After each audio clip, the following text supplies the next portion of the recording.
Hello, my name's Revenge, and today I am going to be doing an extensive overview of Halo Doom's sound design and the philosophy behind it.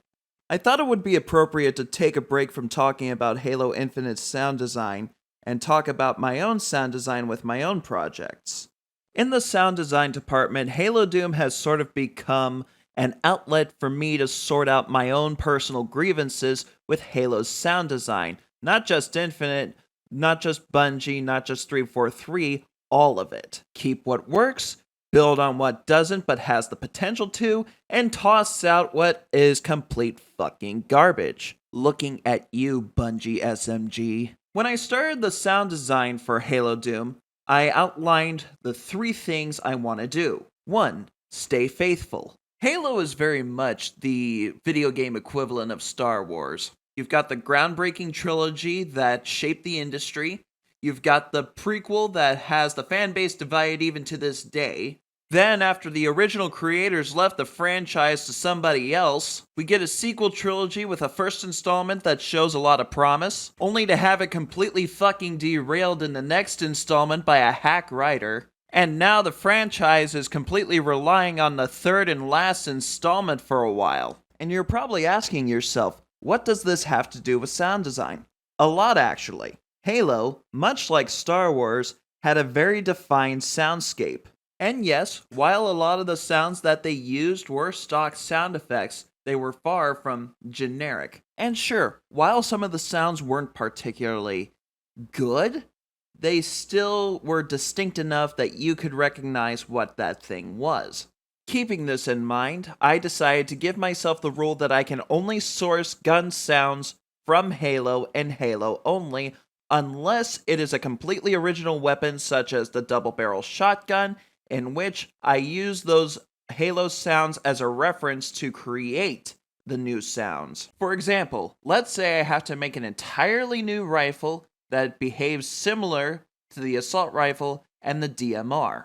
My goal would be to analyze what makes those weapons distinct and Halo sounding, analyze what elements stick out the most, and then integrate that into the new sound, all whilst making it completely unique and its own thing. The main upfront sound that you'll be hearing has to be entirely new, but you can add layers of established Halo sounds for some beef or texture. I did exactly this with the double-barrel shotgun, where the base layer was actually the Halo 4 shotgun, and the main firing layer was an automatic shotgun sound from Project Brutality.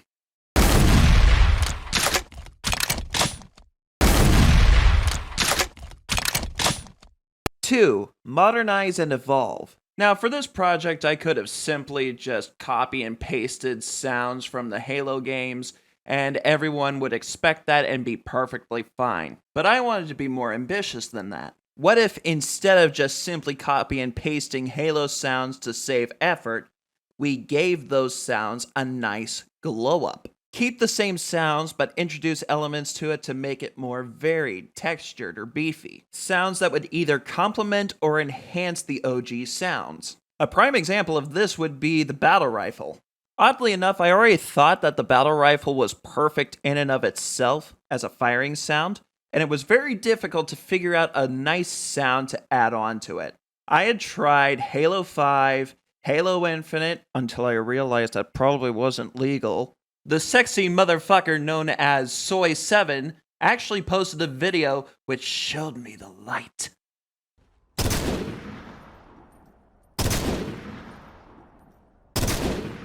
A thing that should be known but isn't immediately obvious, Halo 4 has some amazing firing sounds. It's just that they're victim to very bad mixing. Take the Magnum, for example.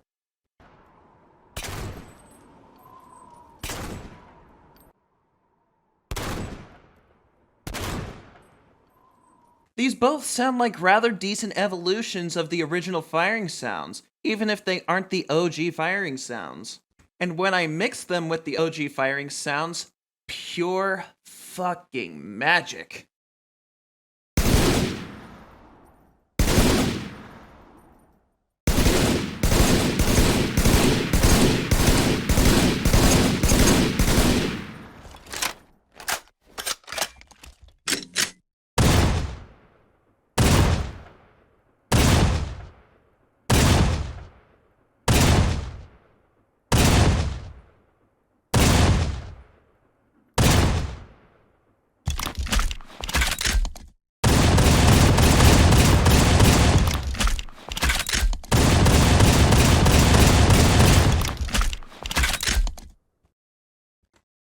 And as you can tell, the Halo 4 sounds actually complement the OG sounds rather well, and thus sound like a proper evolution. And seeing as these sounds are from Halo 4 and were previously treated as bad, this leads me into my third rule.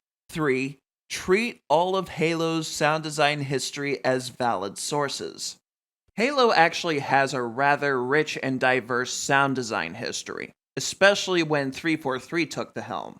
Or at least until Halo Infinite, $500 million. Especially Halo 5 because it has some of the best sound design out of the entire series.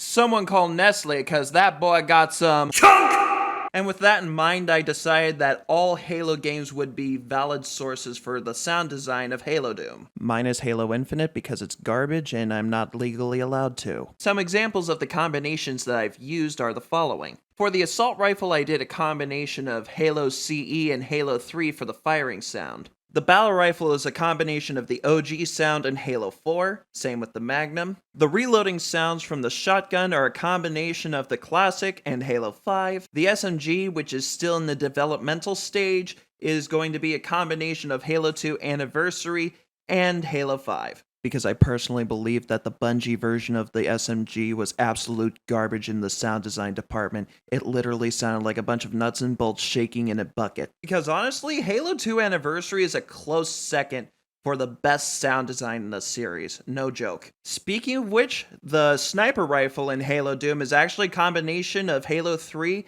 and Halo 2 Anniversary. Oh yeah, that's the sound that's gonna make you cream your corn. But that basically sums up the philosophy behind Halo Doom's sound design. Now let's get into the technical details. Right here, you can see Slade. This is basically the main editor for all Doom modders. Want to make a weapon? Use Slade. Want to make a monster? Use Slade. Want to make sick-ass sounds? Use FL Studio, but then mix it in Slade. If we go into the sound info code for the battle rifle, you'll notice that there are 3 layers: a fire, a base, and a mech layer. The fire layer is the sound that you hear at the forefront of the gun. This is the main sound that you should be hearing whenever you fire the gun. The base layer serves as the body and the texture of the gun sound. This is basically the part that compensates for the main firing sound's shortcomings. The mechanical layer has a purpose that is twofold. Not only does it serve to give more sonic diversity to the gun sound, it also serves as an audible reminder of when you're running out of ammo, as it will get louder and louder the more you fire your gun and expand your magazine. And seeing as Halo doesn't natively support this type of audio technique, I've seen to borrowing the mechanical layers from Call of Duty Modern Warfare 2019. Or alternatively, repurposing casing eject sounds such as the one used for the Magnum in Halo 4. And this simplifies workload in the sound design department by a huge factor. We get more diverse firing sound variants for less files. If a certain element of the firing sound doesn't work out, I only have to replace one layer instead of the entire firing sound. Is an element either too loud or too quiet? Simple, we just adjust the volume in the code. And while a system similar to this has been employed by tons of different AAA games, it's never been done in a Doom mod as far as I know. But anyway, that wraps up Halo Doom's overview of its sound design philosophy and technical aspects. If you like it, be sure to like, comment, subscribe, join the Discord server so you never miss a video. This is Revenge, and I hope to hear from you soon.